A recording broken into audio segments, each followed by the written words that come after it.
Для начинки поставим отварить картофель. Нарезаем его не мелко. Заливаем холодной водой и ставим на средний огонь.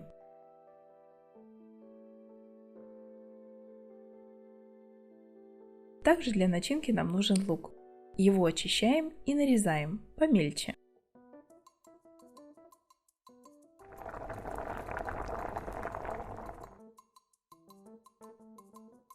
Картофель закипел. Снимаем пенку, солим и варим до готовности. Нарезаем подготовленные шампиньоны.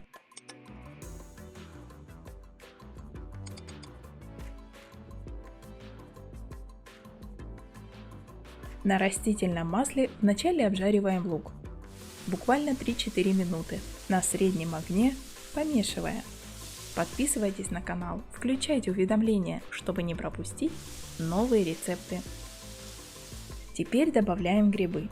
Раз у вас уже есть грибы, приготовьте и это вкусное блюдо. Оно дополнит и кашу, и картофель. А в рецепте вариант вкусного завтрака. Ссылку оставлю в описании под этим видео. Соль.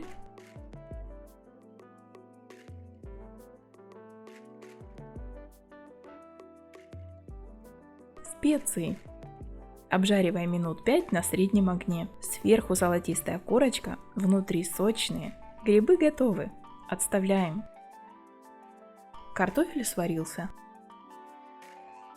Сливайте воду, будем делать пюре. Толкушкой разминаем картофель. Добавляем грибы с луком. Немного сливочного масла.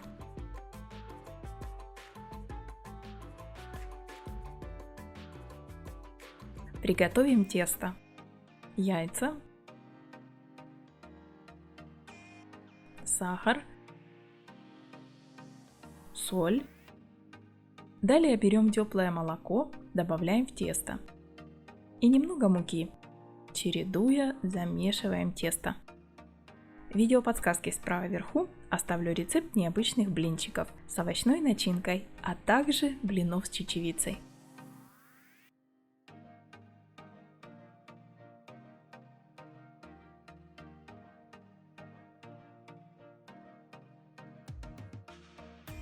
Немного растительного масла.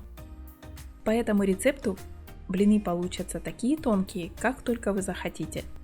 Только дайте тесту постоять перед обжариванием.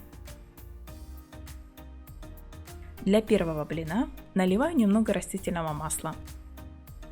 Обжариваем блины на хорошо разогретой сковороде.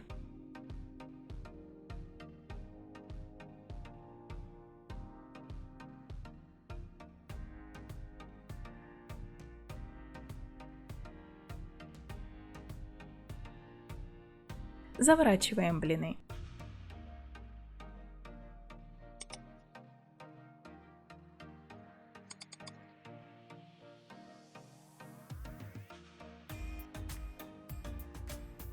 Приготовим хрустящую корочку нашим блинчикам. Яйца, соль,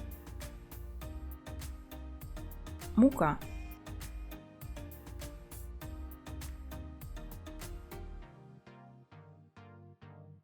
Панировочные сухари.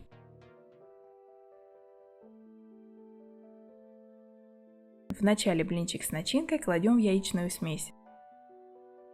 Затем в сухари.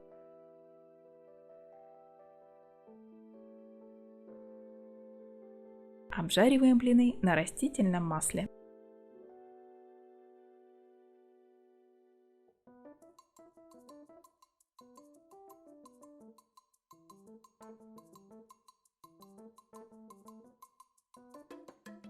Это блюдо буквально тает во рту. Очень нежная начинка, хрустящая корочка. А еще такие блины удобно брать с собой в дорогу, на работу. Делитесь хорошим настроением и этим видео с другими.